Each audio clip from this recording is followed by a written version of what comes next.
Imagine waking up in Britain today, a country that was promised stability, growth, and a stronger future, only to find soaring taxes, rising prices, and a government scrambling for excuses. The Treasury is in turmoil, the public is losing patience, and Rishi Sunak's warning from a year ago suddenly sounds prophetic. Welcome to England.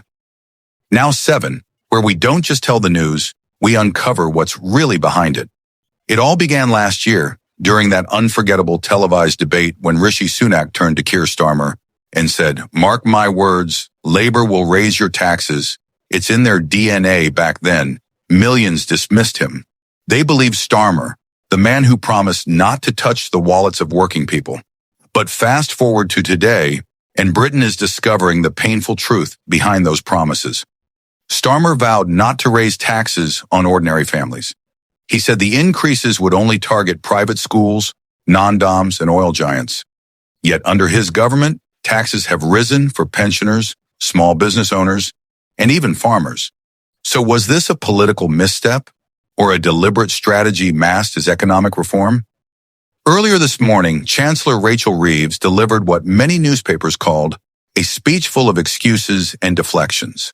She insisted Britain's economic struggles weren't her fault. She blamed global conditions, the previous conservative governments, even Brexit, but conveniently forgot her own policies that pushed taxes higher and growth lower. And as she stood there talking about tough decisions, Britons were left wondering, whose pockets are paying for those decisions? Inflation is rising, jobs are disappearing, and small businesses are collapsing. So the question is, was Sunak right all along? Before we go deeper, let's hear from you, our England Now7 community. Do you believe raising taxes will save Britain's economy? Or is it just punishing ordinary people for the government's mismanagement? Share your thoughts in the comments. We feature the smartest takes in every upcoming episode. Reeves went on to say she always puts country before party, yet she's been blaming everyone else, Trump, Putin, Truss, even Nigel Farage.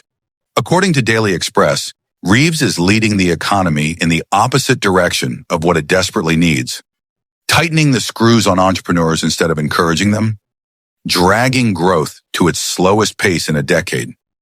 Meanwhile, Reuters quoted financial analysts saying Britain's credibility with global markets has collapsed.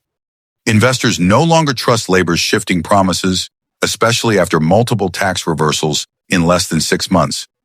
A flashback to the chaos of Liz Truss in 2022.